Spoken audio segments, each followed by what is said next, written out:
ខានផុសពីស្លឹកដឺរ៉ាយូរទេបងតាមតាឡានបងគាត់មកចូលធ្វើអញ្ចឹងបានរនឹកឃើញថាហេតុដឺរ៉ាស្លឹកហ្នឹងធ្វើបានច្រើនប្រភេទទៅបងយើងអាចធ្វើប្រអប់ជើងស៊ុំភ្លើងឬក៏កាត់តប៊ូឬក៏ធ្វើកាងឡានអីបានទាំងអស់បងមុនហ្នឹងអត់ទាន់ធ្វើហើយចាំមើលឡានគាត់បងនេះគាត់ក្រាលអញ្ចឹងណាអញ្ចឹងសម្រាប់លាតឬក៏ពុតអីគឺបានទាំងអស់បងប្រភេទគាត់ដាក់នេះប្រភេទ3លីប៉ុន្តែអស់ហើយណាបងប្រភេទ3លីនៅសល់តែ2លីកន្លះទេអញ្ចឹងបងត្រូវការអីអាចឆាតសួរក្នុង page បានតាគាត់ចង់បានរៀងខះហើយឡានគាត់ហ្នឹងមិនមែនធ្វើតែប៉ុណ្្នឹងទេបងគាត់នៅធ្វើកាងការពារសុវត្ថិភាពអីទៀតប៉ុន្តែគាត់នៅដាក់ផ្លិតទឹកអីផ្សេងឡានគាត់ហ្នឹងធ្វើដល់តា2-3ថ្ងៃឯងបានហើយបងប្អូនគាត់ធ្វើច្រើនកន្លែងនេះខ្ញុំថតដឺរ៉ាស្លឹកឲ្យបងមើលចិត្តណាប្រភេទវាគឺឆ្នោតអញ្ចឹងបងសម្រាប់បងយកទៅក្រាលកាងឡានក៏បានដែរហើយប្រភេទផ្លិតទឹកអ៊ីណុកក៏ខាងខ្ញុំមានដែរនេះពេលគាត់ធ្វើហើយគាត់នៅវាស់វែងធ្វើអីផ្សេងទៀតបងពីប្រភេទដឺរ៉ាហ្នឹងគឺកាត់ពីស្លឹកថ្មីមកហ្មងបងអញ្ចឹងការកាត់គឺយើងវាស់វែងទៅតាមតម្រូវឡានបងមួយហ្មងសម្រាប់បងណាដែលគាត់អត់ដឹងខ្នាតឬក៏បងចង់យកទៅដាក់ខ្លួនឯងអីបងទិញជាស្លឹកយកទៅ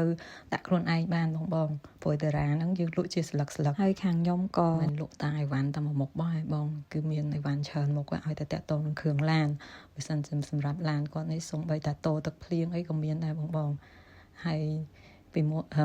វីដេអូមុនហ្នឹងគឺខ្ញុំធ្វើភាគច្រើនថតវីដេអូក្រុមមេអ៊ីណុកបងនេះប្រភេទតោទឹកភ្លៀងខ្មៅធម្មតាអញ្ចឹងប្រភេទអញ្ចឹងអីបងអាចមកទិញដល់ហាងផ្ទាល់បានសិតតែមាននៅក្នុងស្តុកស្រាប់ទេបងហើយការបិទតោទឹកភ្លៀងដូចខ្ញុំនិយាយពីវីដេអូមុនអញ្ចឹងបងសំខាន់ជាងគេគឺត្រូវតាជូតឲ្យស្អាតបងដើម្បីជៀសវាងកុំឲ្យវាឆាប់របកហើយសូម្បីតាប្រភេទថៃកោនចេះក៏ខ្ញុំមានដែរបងតូចធំកដាលគឺមានទាំងអស់មានទាំងអាល្អធម្មតាក្រាស់ស្ដើងគឺមានទាំងអស់បងទៅតាមតម្លៃដែលបងចង់បានអ្វីដែលសំខាន់គឺកន្លែងប្អូនអីវ៉ាន់ប្រភេទថាល្អគឺប្រាប់បងថាល្អមិនចេះតែនិយាយតាមមាត់ទេបងគឺអីវ៉ាន់ជាក់ស្ដែងហើយសូម្បីតាគាត់នេះគាត់មកដាក់ហ្នឹងដូចប្រអប់ជើងអញ្ចឹងឡានហ្នឹងគឺយើងអត់មានទេអញ្ចឹង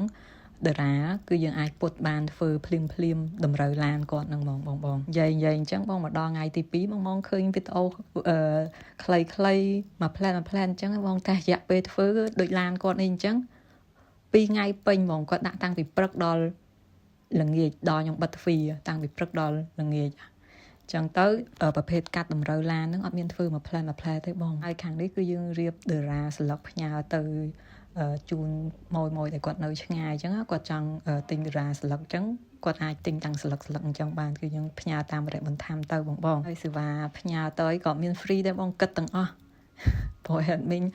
សេវាផ្ញើឬក៏អីផ្សេងហ្នឹងគឺឲ្យក្រុមហ៊ុនដូចគ្នាបងសារកាងហ្នឹងគឺបានតែមួយហៀងហ្នឹងឯងបងថ្ងៃហ្នឹងអញ្ចឹងស្អែកគាត់ត្រូវមកមួយថ្ងៃទៀតព្រោះអីដោយសារតែយើងមិនមែនធំតែផ្សារបងត្រូវបាញ់ថ្នាំត្រូវអីទៀតដើម្បីឲ្យថ្នាំហ្នឹងស្ងួតផ្សារ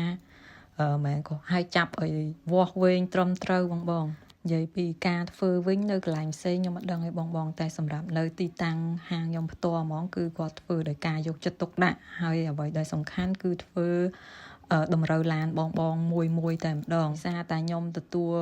ពីបងនិយាយច្រើនណាអ្នកខ្លះគាត់ភិកច្រើនគាត់និយាយថាធ្វើតែមួយផ្លែតបងមួយផ្លែតសម្រាប់បងតែសម្រាប់ពួកខ្ញុំគឺអត់មានមួយផ្លែតទេបង